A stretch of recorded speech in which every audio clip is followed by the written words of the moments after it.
thrilled to introduce Marlene Biener from the Association of Prosecuting Attorneys, who is going to then introduce our participants and talk about these great programs. Marlene. Thank you. Can you hear me okay? Okay.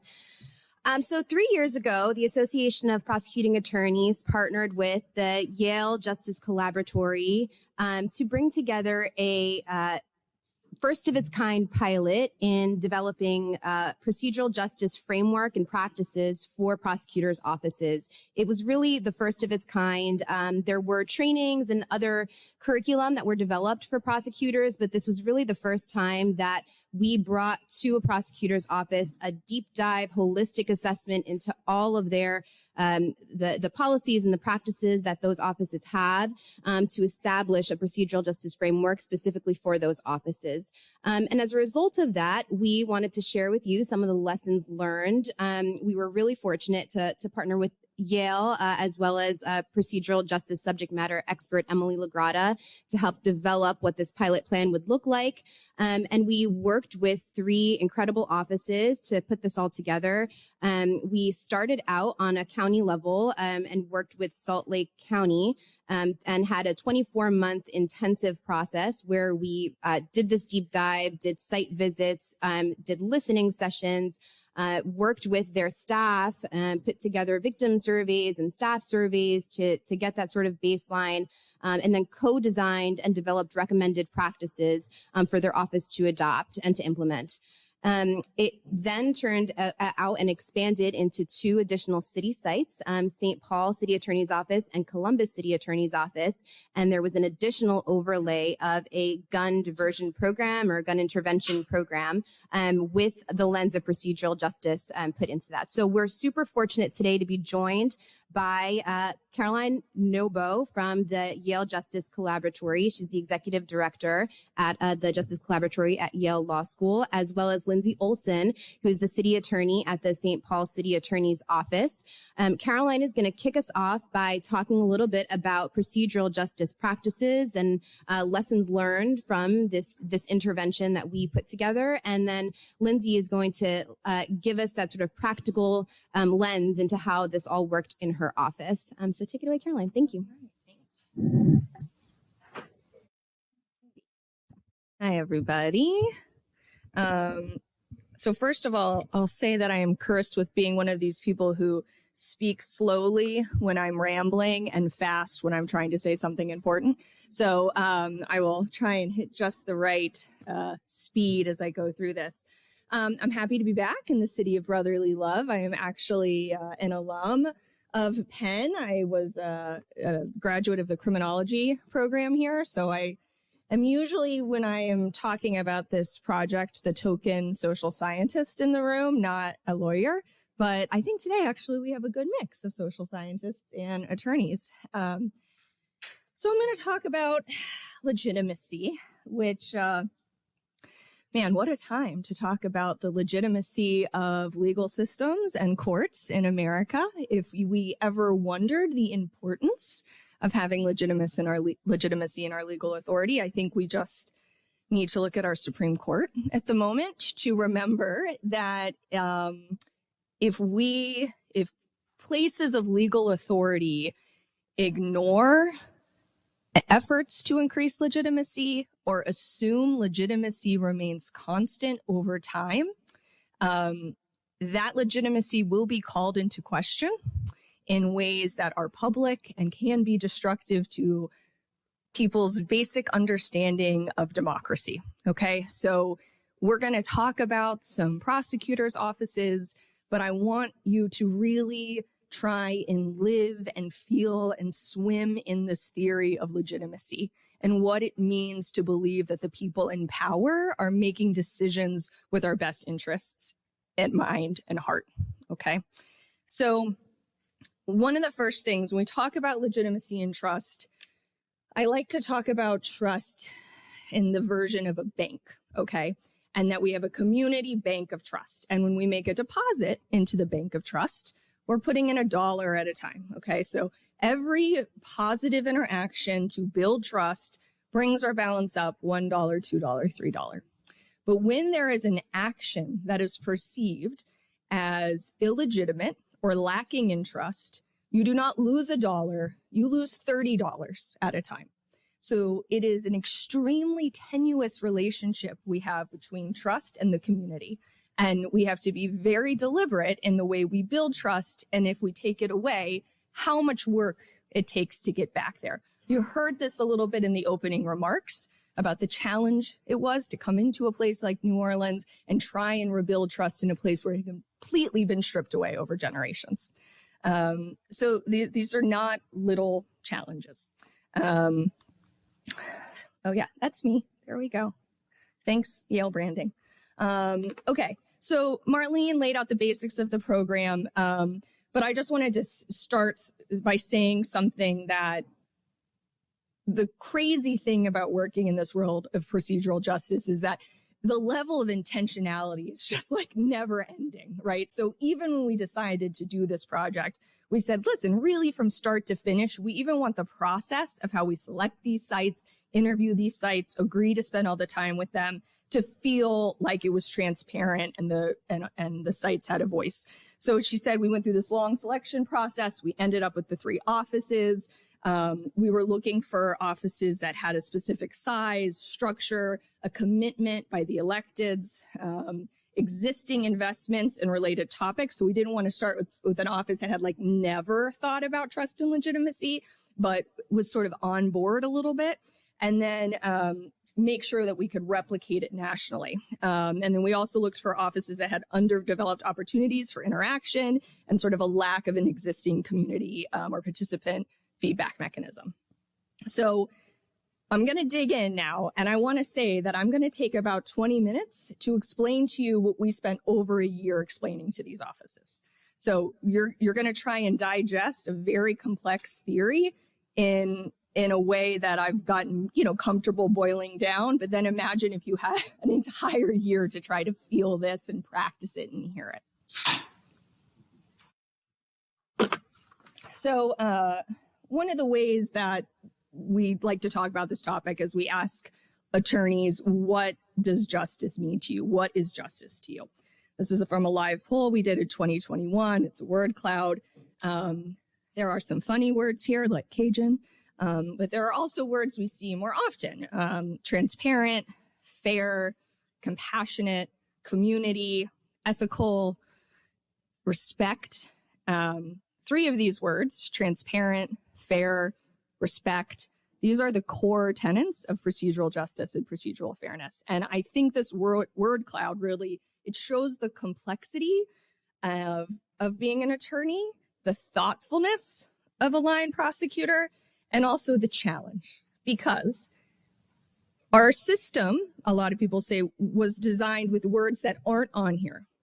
Designed as carceral, punitive, harsh, confusing, opaque.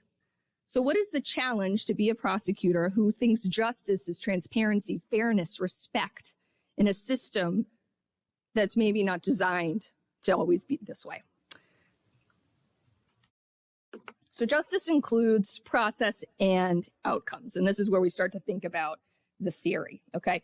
So procedural justice, procedural fairness, legitimacy theory, these are really all the same things. So if you ever had a training or heard some of these words, we're talking about the same basic concept here of legitimacy. And basically what procedural justice fairness is saying is that the process, the way people experience the legal system is just as important as the outcome that they receive at the end, okay? So you could have someone who could go through the whole process, maybe they are found guilty at the end, but if they feel like they were treated with respect, they had a voice, we're gonna go more into it, they are just as likely to sort of cooperate and comply as if they had sort of a favorable outcome. So the other sort of predominant theory, as a criminologist, if I may, the other predominant theory, and when we think about why people follow the rules, is deterrence theory, right? Like people follow the rules because of the certainty and the swiftness of punishment. But there is a massive body of research that says that this alternative paradigm, this alternative thought of procedural justice means that people are just as likely to comply and accept the rules if they feel the process is fair as sort of deterrence theory. So really what my center does in our work is we sort of try to move away from deterrence theory and create more a body of work to support this theory of procedural justice. Okay, so let's talk the basics of PJ. We have 4 tenets. They are neutrality, so decisions are unbiased and guided by transparent reasoning. Respect, all people are treated with respect and dignity. Voice, everyone is given a chance to tell their side of the story. And trustworthiness, okay? This is the big one. Decision makers convey trustworthy motives about those impacted by their decisions. Oh, I lost it goes. Okay, anyway, everyone else has said this, but just the slides go blank on the thing, so it's a little disconcerting. So one of the things I want to talk about is the sort of body of work supporting this. And I often, when I talk about procedural justice, say it's not rocket science, but it is science. And I say it's not rocket science because one of the misconceptions around this idea is like it's about being polite, like say sir when the guy walks in and make sure you tell him your name. And this is very important, right? We want other people to use courteous language when interacting with other humans, but there is a lot more about the science around trust and legitimacy here that we're going to get into. The founder of this theory, Tom Tyler, who is my faculty director and my colleague at Yale, there was recently an article put out in 2022 by Farrington that looked at the top cited scholars across all criminology publications. And Tom Tyler in Legitimacy was the #1 cited scholar across the top 5 criminology journals in the world. And I say this because I want people to understand the rigor and the science that goes into a concept like this. It is not just about being polite. There's a lot more there. There's a lot more at stake. So let's do the quick history. Started with early research and cooperations, with big firms basically, and internal organizational justice, social psychology. Then we started to see some early research with policing and courts. Under the Obama administration, we saw the initial trainings and intervention with policing and courts. A lot of the lessons that we are applying in the prosecutor office, we learned with law enforcement. This is where Tom Tyler and Tracy Mears come in. The Justice Collaboratory is formed. Marlene mentioned there were some early training development materials with Danny, Institute for Innovation and Prosecution, Fair and Just Prosecution, did some primer materials around the training. We started to expand to probation and parole. We started to expand to do this in prisons. And then you are here. And now we're doing it with prosecutors. So the goals for elevating trust and legitimacy, these offices are: how do citizens, litigants assess for fairness and trust? What practices are going to impact their perceptions of fairness? And then how can we support the professionals in actually implementing these practices? So just to sort of summarize, so building trust equals legitimacy. Legitimacy equals compliance and cooperation. So the authority's behavior needs to model voice, neutrality, trustworthiness, respectfulness. Then the community members' perception is that legal authorities serve the best interests and they are worthy of respect. And then the behavioral outcome that we want to see is voluntary respect for rules and laws, not I'm following the rules because I don't want to go to prison, right? But I'm following the rules because I think the rules are legitimate and they are there for a reason. That they cooperate with the authority, and that we see internally the employees, the people working in our criminal legal system, feel less stressed, feel a little better about their job, their overall wellness is going well. So one of the ways that what this looks like in practice is that we see higher attendance and compliance with programming. So like a diversionary program, or people doing a better job of meeting the rules of the programs, of the diversion programs. Fewer incidents in a courtroom, fewer FTAs. We've seen office courts where they've implemented procedural justice. Failure to appear has gone way, way down. Higher clearance rates because community members are more likely to work with the police to share information because they trust the police. And then we also see reduced recidivism. And again, this is all research back, decades of research in different types of the criminal legal system have shown how this works. So let's talk a little bit about the actual, what this looks like in work. And I can't emphasize enough how much this is really was a marathon and not just a training sprint. We're talking years working with these offices. And there were sort of different ways we did this.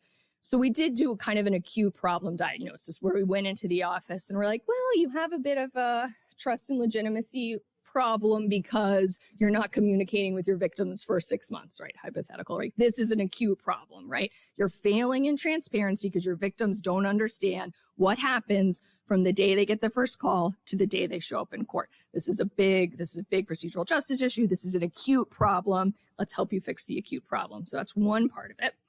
And then there was this sort of bigger part, which is on identifying the underlying procedural justice tension sort of in the office and with the community. So that might be voice, respect, trust, neutrality. And then the final thing was sort of, can we help them to apply this framework to address sort of categorically problems as time goes on?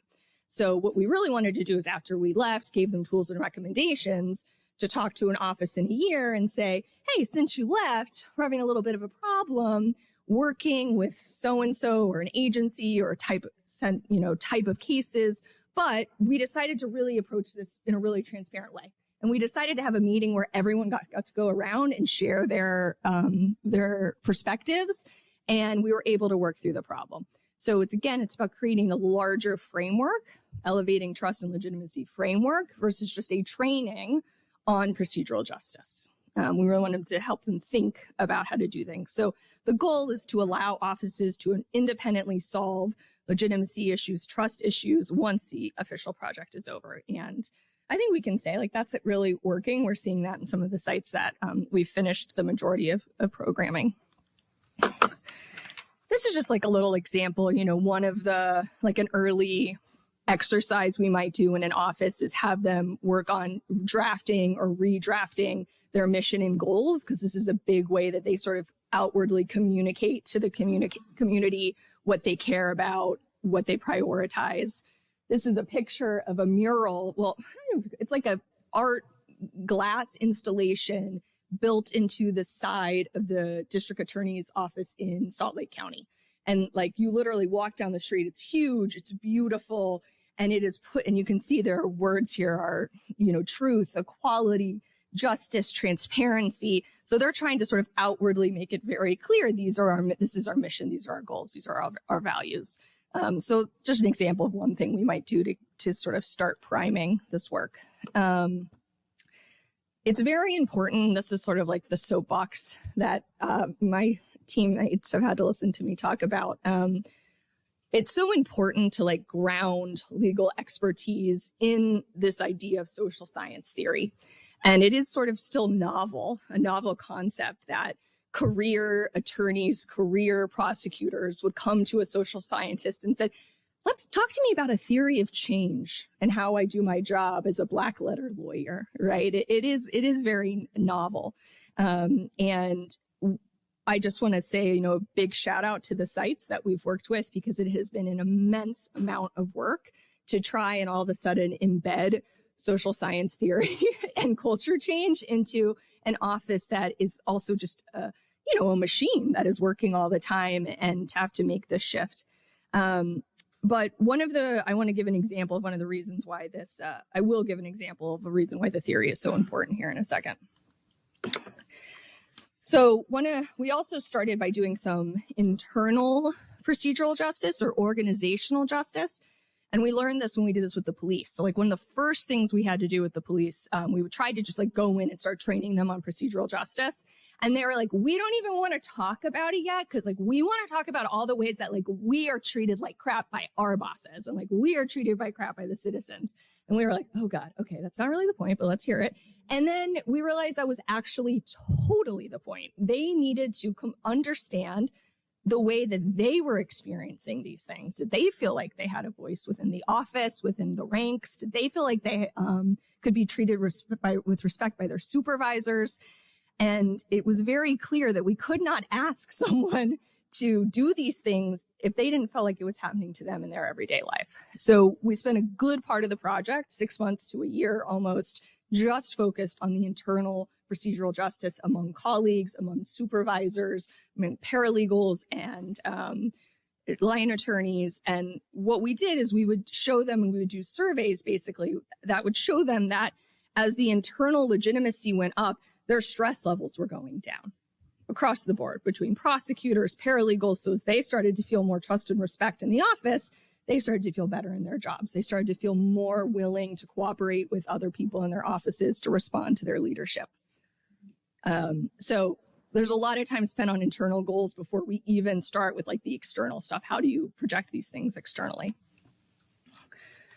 And then when it's time to start getting them to think about externally, how to promote trust and legitimacy, how to externally work on procedural fairness, we do a survey with their community, their victims, because we noticed it was a big turning point for this idea to click, is that they needed to see it from their own population.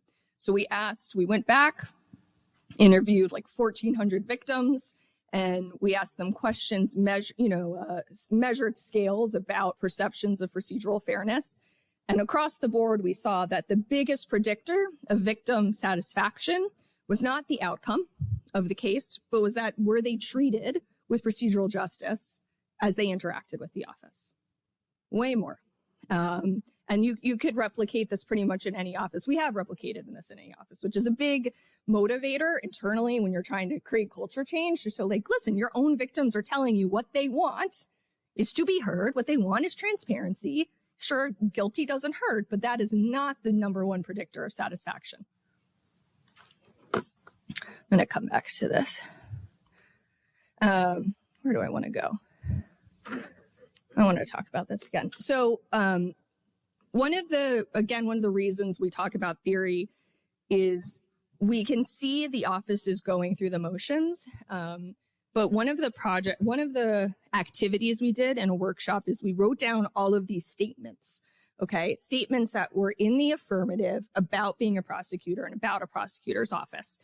And we all stood in a big circle, and we had about 30 pieces of paper, and they were each one sentence. Like, I don't know if you remember any of them, but the idea was that we passed them around to the attorneys, and every time they agreed with a statement, they were supposed to put a little red sticker on it.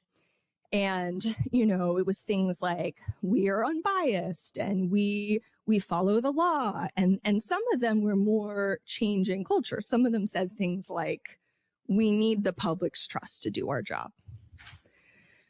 And so we're about 6 months into this project, working on all of these ideas, helping them understand. We did this exercise. One of all these statements, one of the ones that had the least amount of red dots was, I need the public's trust to do my job. And this is like where the theory is so important, right? Because they still sort of weren't understanding the connection between I can't get cooperation, I can't work together, I can't create a vital, healthy community if they don't trust me. Because they're thinking, some of these line prosecutors, we're in a big change right now, but I'm speaking sort of hyperbolically, are thinking, listen, I have rules. I have a charge, I have a case, I present the evidence. Whether or not this person trusts me has no effect on how I'm able to do my job. I'm a trained attorney. It's very black and white. And so when we were able to get them to understand, like, actually, no, if you can build trust and people see this legal authority as just, you're going to have an easier time doing your job because the witnesses are going to show up, the victims are going to testify, there's going to be a better relationship with your public defender. And that's just a good example of the way this works. I think I'm pretty much out of time, but we also, I'm just going to briefly mention, part of this project was we also created diversion programs within the offices at the same time and tried to build them in accordance with procedural fairness. We had to build gun diversion programs from scratch and sort of think about how do you start a brand new diversion program and bake in these tenets as you do it. And, I guess sort of the last thing I'll say is you've had your little primer of what this looks like. And in my opening remarks, I said, I'm going to tell you 20 minutes. And I would like you to just sort of think about maybe how far you've come in 20 minutes and understanding legitimacy and trust and why it matters. And then imagine having a leader who for a year and a half is encouraging you to go to workshops, encouraging you to participate in surveys, encouraging you to make policy changes, how that could really move the needle with the way you work with your community and the way you promote community vitality as an officer of the law and as authority. So with that, I guess I'll wrap up and hand it over to Ms. Olson. Thank you.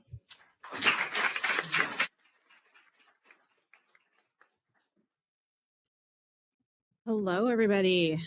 I'm Lindsay Olson. I'm the city attorney for St. Paul, Minnesota.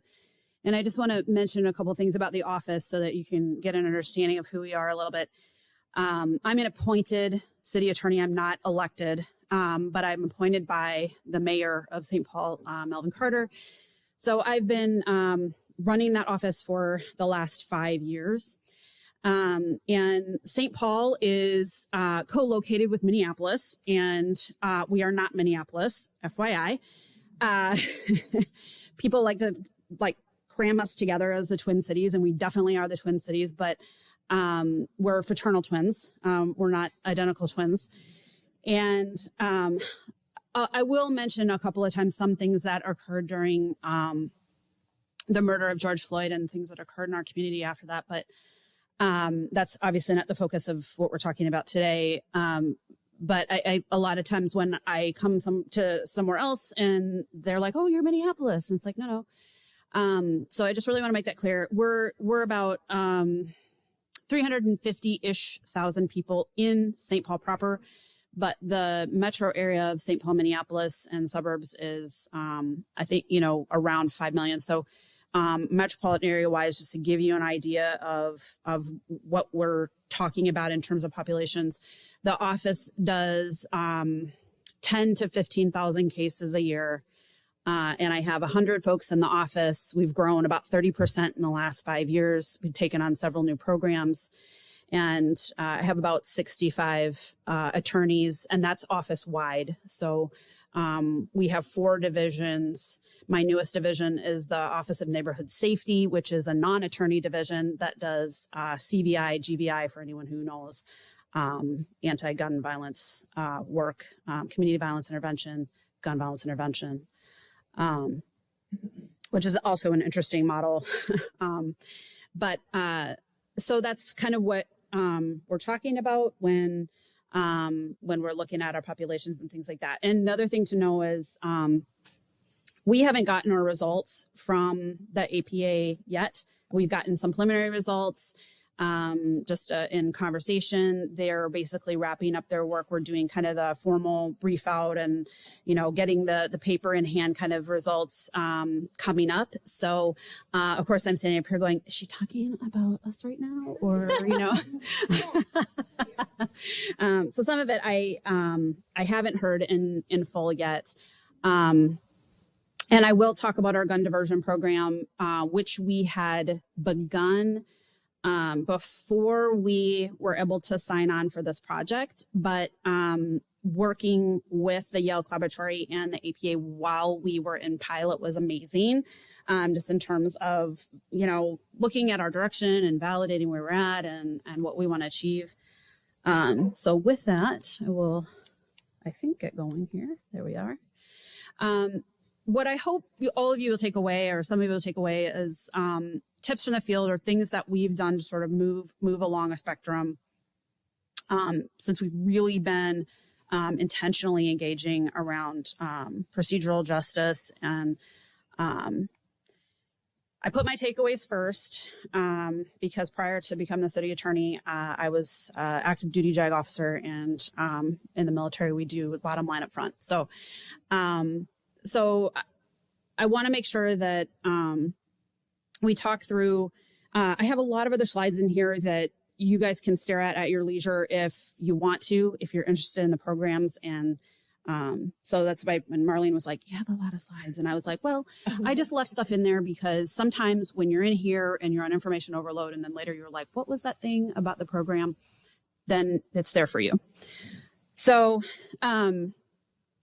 one of the first things that we did when I came in, I inherited an office with no strategic plan, with, I would say, like, someone Googled the mission and values and just like put them in there, right? I mean, when I came together with my management team, I was like, so what work have you guys done around mission and values? And they're like, when you say work, what do you mean? Like, we have them. And I was like, okay, well, what do they mean to anybody? Well, I don't know, right? So we engage in this really deliberate process around mission and values. And I will tell you this about the work that we did.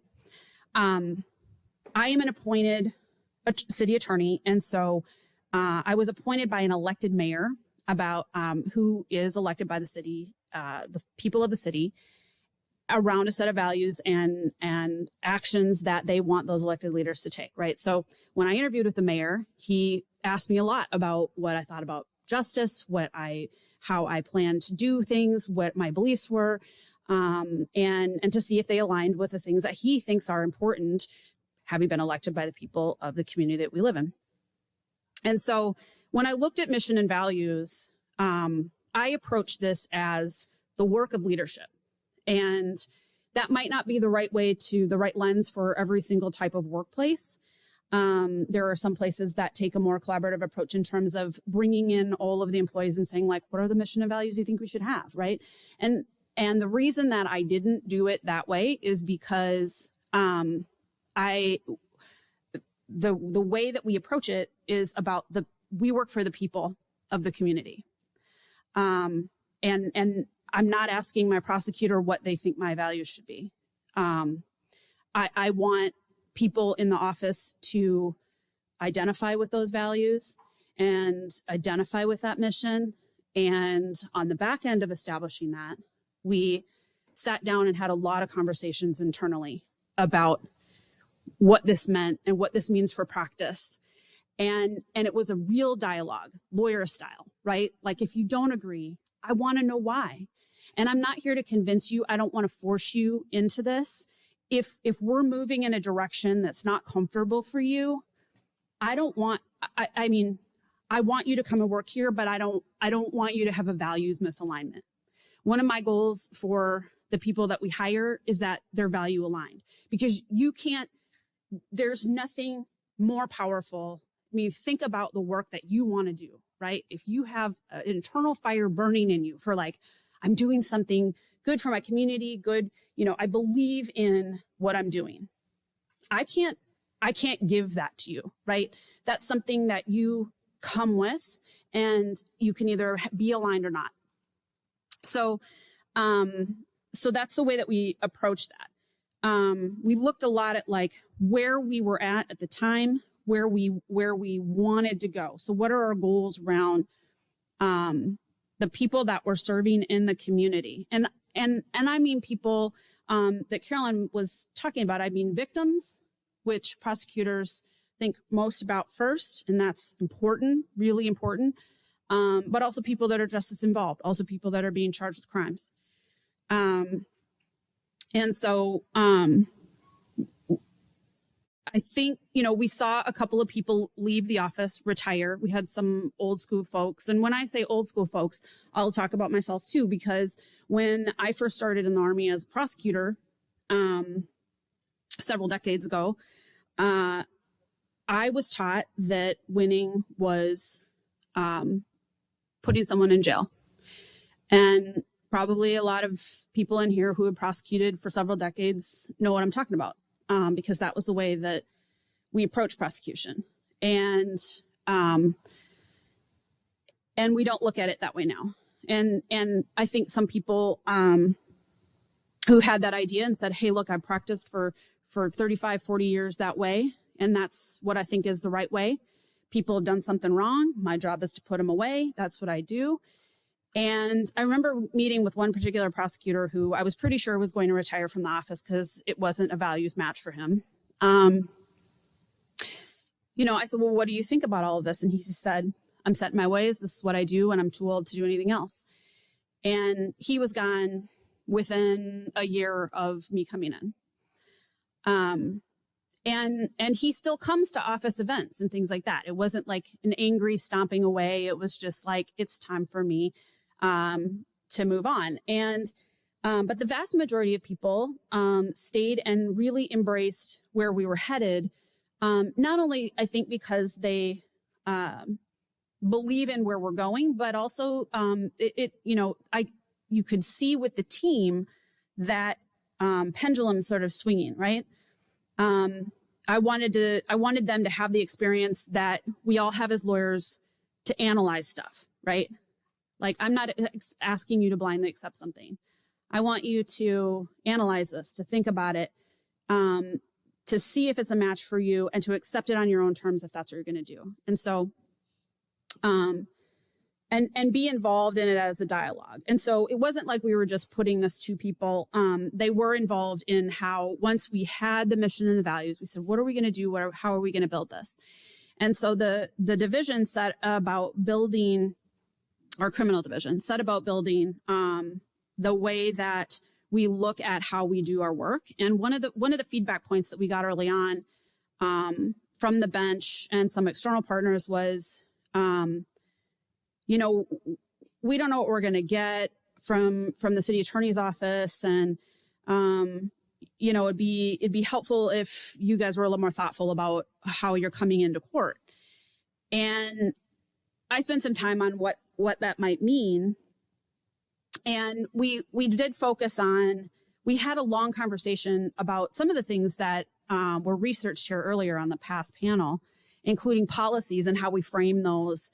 And what we really focus on at the end of the day is individualized justice. So what I really ask of my prosecutors is, each case, and we're talking about high volume, but each case and you approach it individually.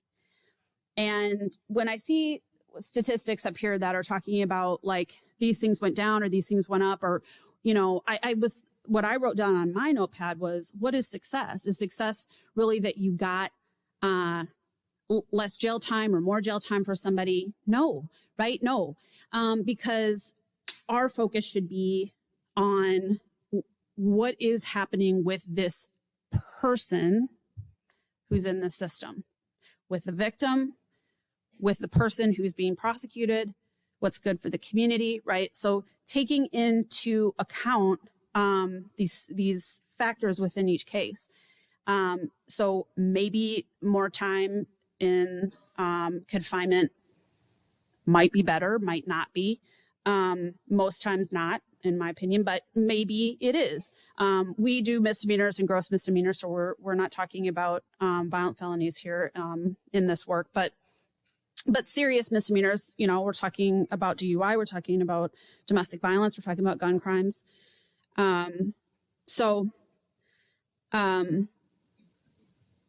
Engaging with community, I think, is something that we do need to get better on. And without even seeing my results, I'll say that, that's just something that the office didn't do, and I'll show you some ways in which we are doing that. And I took that on personally. And I would say, as a leader of an office, if I have electeds in here or appointed folks or people who are on management teams in offices, I would highly recommend that you consider looking at yourself as a factory floor leader, right? That you get out into the community and meet people, let them see you, let them know you, let them talk to you, and be engaged in the work with your folks. And when I started talking to people about front-facing community engagement, they were like, that's just not what we do. We go to court, or my litigators were like, we litigate things. And I was like, well, we're going to go and be at this community festival, and we're going to do,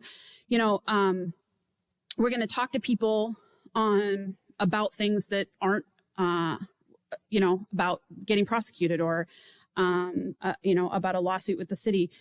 And it helps people know who we are and see what we do on a community level.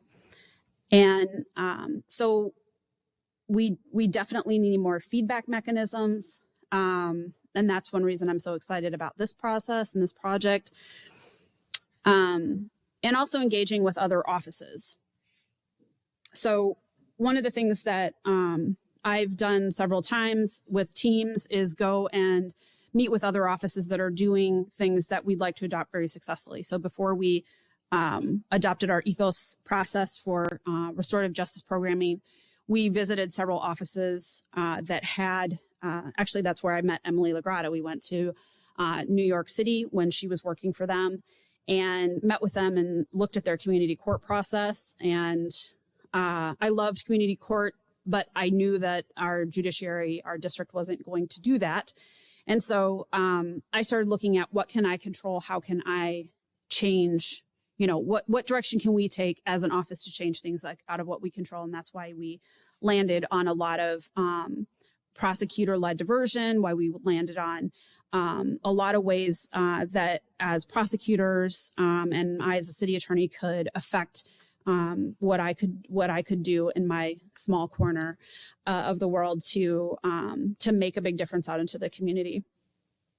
And at the time we wanted to do a neighborhood based program that would for restorative justice that would engage community members from all over the city. But when a participant committed an act within that part of the community, to have folks from that neighborhood specifically be on those panels. And there were only 2 known programs in the country at the time. One was in Yolo County and one was in San Francisco. And we visited them both. And we just visited Yolo County again this past, like 2 weeks ago, I guess we were there again.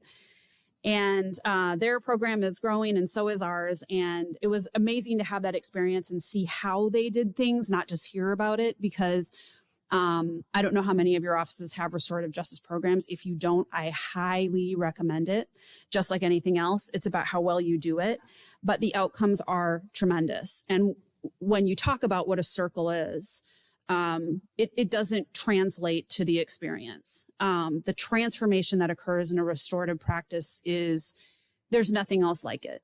And when you want to bring someone back into community, when you want them to take full acceptance for something that has occurred in their life, and also heal trauma. Hurt people, right? Hurt people do things. I don't even know the astronomical statistic of, folks that have like real trauma in their past that end up in our systems. It's a lot. And what we have seen are those alternatives to prosecution that focus on trauma healing, on wraparound services that focus on trauma healing are the ones that are the most successful. The other side of that is returning into community. And restorative practice is a way to return into community and in that circle, get that acceptance and help. And so, we saw that in action. I have one participant statement I'll show you. And it's just like, it chokes me up every time. Like when I'm sitting there and you're seeing the effect on people, it's truly amazing. It's truly amazing. The other thing that's really important, I think, about engaging in any alternative to traditional prosecution and thinking about how are you going to,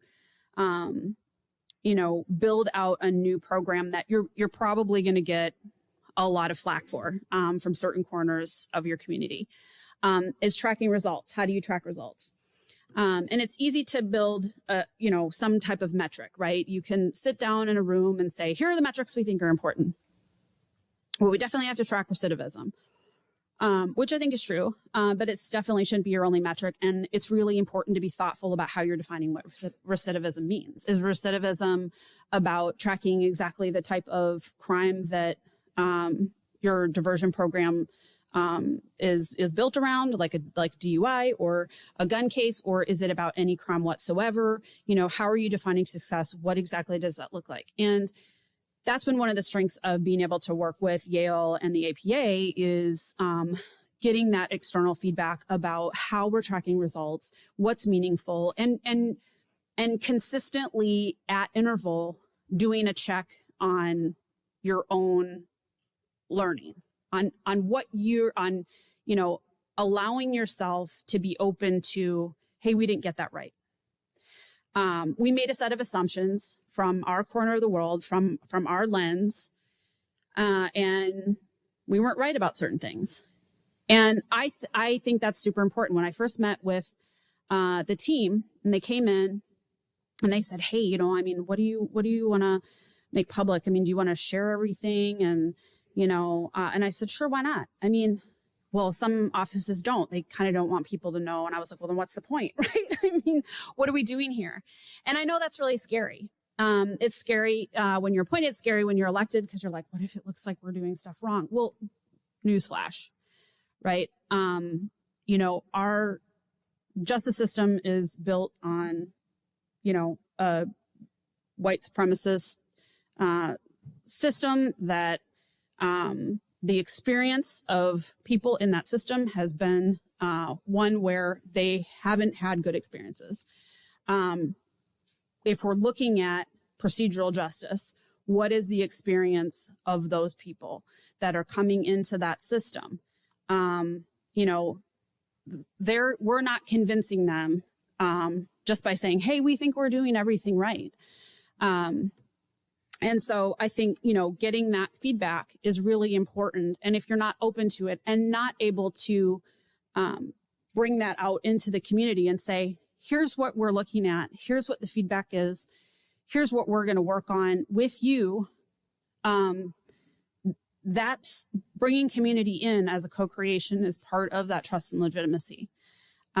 You can't be separate and apart from community and expect that you're going to be able to garner trust. So having that be public in terms of, here's the work that was done, here are the results. I thought that was an important part of the work. And it's an opportunity for us to grow together from where we're at. So this is our mission and values. The one thing I'll say about this slide is when we got to our values, we ordered them, and we went through and did the values first. And then actually, when we rolled them out, one of my prosecutors came and said, "Do you know these actually spell the word rise?"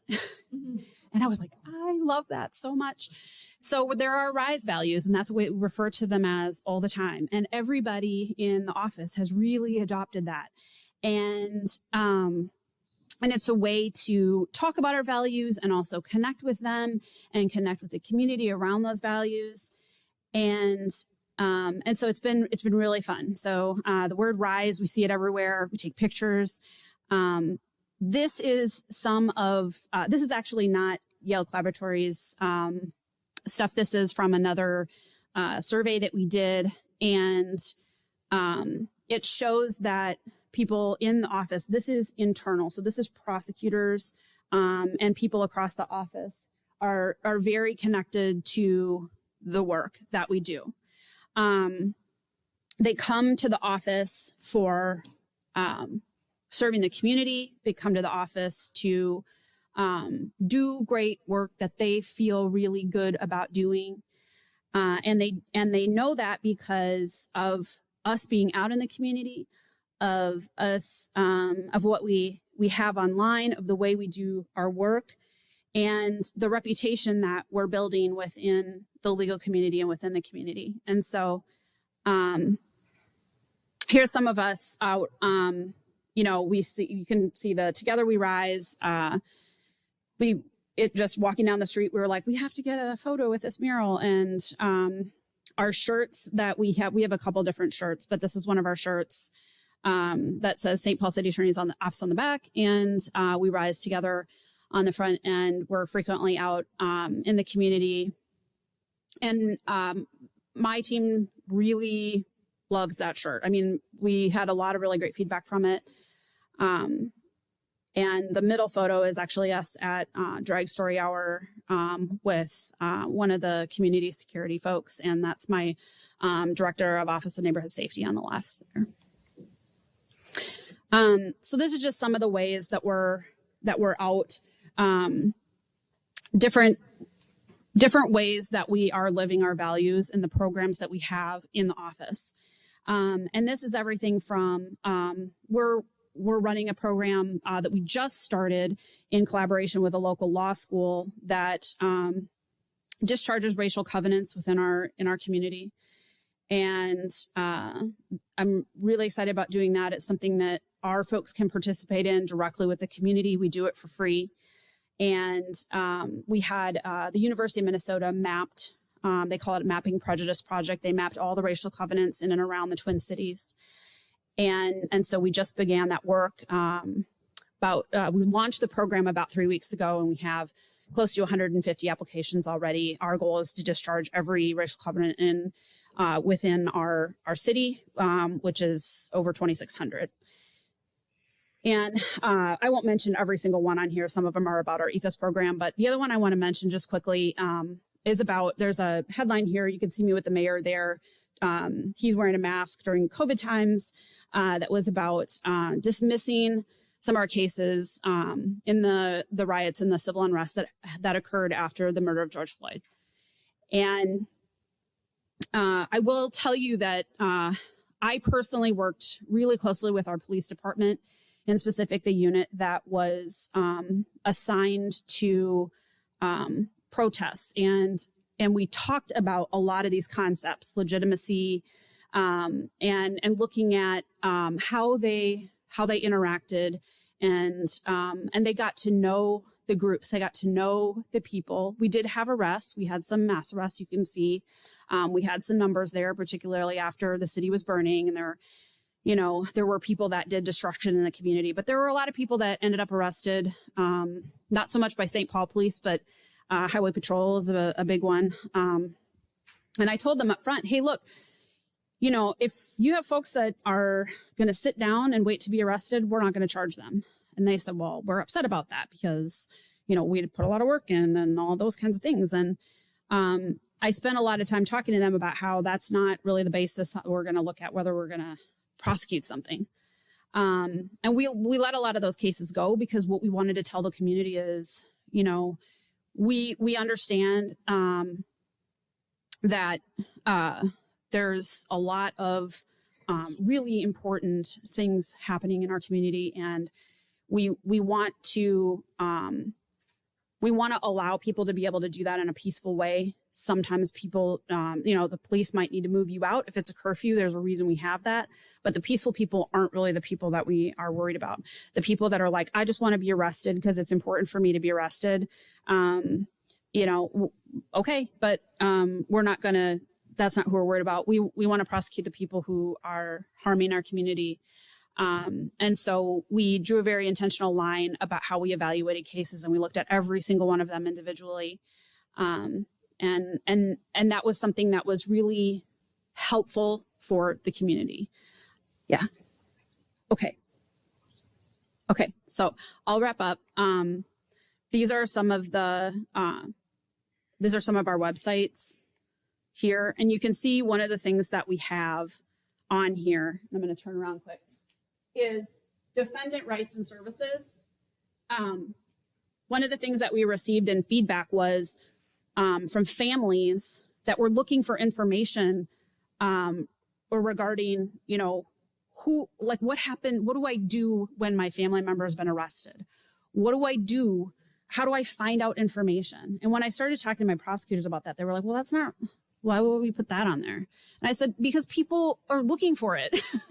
And that's a procedural justice factor, right? We're not the only ones that should have that information on there, but we should have it on there, because if they Google it and they come up with that, that's helpful for them. And all it tells them is like, here's where you can go for information. We're prosecutors, we're not your lawyers, but here's what we have for you. So most of these, I think, are things you can review on your own. I want to take questions. So maybe we should just move to that. Perfect. Yeah. Thank you so much, Lindsay, and thank you so much, Caroline, for providing us with that background. Right, so we probably have way more questions than we'll have time to answer, but hopefully we can connect with you after this presentation is over and answer some of these that we won't get to today. And I just also want to quickly note that we hope to expand this out. We hope to continue this work. We hope to develop a community of practice for other offices who are interested in procedural justice. And we also hope to expand this out to 4 additional offices. We're still working on what those final logistics will look like, but keep an eye out for Yale, APA, and Emily Lagrada to continue this work in the future. All right, so I'm going to try and rapid fire maybe a handful of these to see how close we can get. Maybe one. Yeah. We'll see. 1 to 10. Let's see. Yeah. Okay. How did you approach translating the abstract value shifts into actionable, consistent policy for your office to follow? In other words, what was your approach for training? And obviously, this was not a training necessarily. It was a complete culture shift, almost a transformation in the office. So how do you take that abstract idea and bring it into that actionable practice? I'm like a visual learner. Hold on. Do you want to? I think it goes for you, Lindsay. Sure. So I will try to be brief. But one of the things that I would say number one is to start with a dialogue, with the team. And so everybody has a stake in, being heard. Everybody has a stake in, understanding how you move forward. And, I think policies have a role. We did reformulate our policy about how we charge and how we're reviewing cases. We reformulated our policy about how we ask for bail and about how we look at sentencing recommendations, things like that. So we did reform, and I'm saying that very broadly so I can be brief, I guess. But I think that those policies do play a role. I'll say with regard to the prior presentation that talked about, some specific policies versus broad policies, I have a lot to say about that because we had that happen in our jurisdiction, in our county versus what we were doing in the city. And I chose not to do a policy around how we prosecute drug cases. And the county did, and it really backfired for them because I did a very specific policy. So I was interested to see those general results. So I will say that, my experience has been in reformulating. General is better. So to allow your prosecutors to keep that discretion and not to focus them on numbers. You don't want a policy that refocuses them into certain numbers of outcomes, because then that's what the system shifts to, and it shifts away from people. It shifts away from looking at the people that you are working with. Yeah, I guess I would say in general, I think there's a tried and true strategy when you're taking abstract research and you're trying to get someone to get it, which is the stage 1 of this project, was the acute problem diagnosis. Okay, you've got this problem.